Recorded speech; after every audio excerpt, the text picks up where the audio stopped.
Cinema యాక్టర్లను పొలిటీషియన్లుగా accept చేసిన సందర్భాలు ఉన్నాయి, డినై చేసిన సందర్భాలు ఎక్కువ ఉన్నాయి ఆంధ్రప్రదేశ్. ఎన్టీ రామారావు తర్వాత మళ్ళీ ఆ స్థాయికి ఎవరు రాలా. చిరంజీవి ట్రై చేశారు, 18 స్థానాలకు పరిమితం అయ్యారు. అలాగే కృష్ణరాజు లాంటి వాళ్ళు గెలిచారు, తర్వాత ఓడారు కూడా. గెలవటం ఓడటం రెండు చూశారు. జమున లాంటి వాళ్ళు అసలు గెలవనే లేకపోయారు.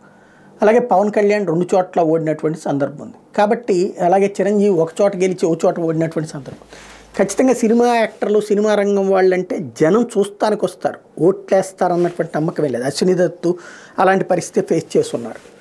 కాకపోతే ఈ దఫా తెలుగుదేశం జనసేన హవా నడుస్తుంది, గెలుస్తానన్నటువంటి నమ్మకంతో ఉన్నటువంటి నాగబాబు గారు క్రిందటిసారి నరసాపురం నుంచి జనసేన తరపున పోటీ చేసినటువంటి ఆయన ఈ దఫా అయితే అనకాపల్లి నుండి పోటీ చేయబోతున్నారు అన్నటువంటిది ప్రధానంగా వినబడుతున్నటువంటి మాట. ఎందుకంటే ఈ మధ్యన పెందుర్తి వాళ్ళతో మీటింగులు ఏర్పాటు చేసుకుని అనకాపల్లి ప్రాంతంలోనే సీరియస్గా ఆయన కాన్సన్ట్రేట్ చేస్తున్నారు అన్నటువంటి.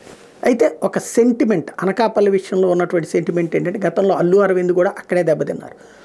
నాన్ లోకల్ కాపులకి మంచి సెంటిమెంటల్ పాయింట్, కానీ నాన్ లోకల్ సెంటిమెంట్ కూడా అక్కడ ఎక్కువ ఉంది. గతంలో ఏది అల్లు అరవింద్ దెబ్బతిన్నటువంటిది. కాకపోతే ఈ దఫా ఆ సెంటిమెంట్ను కాదని తను గెలిచి చూపించాలని ఓ పక్కన నాగబాబు కోరుకుంటున్నారు.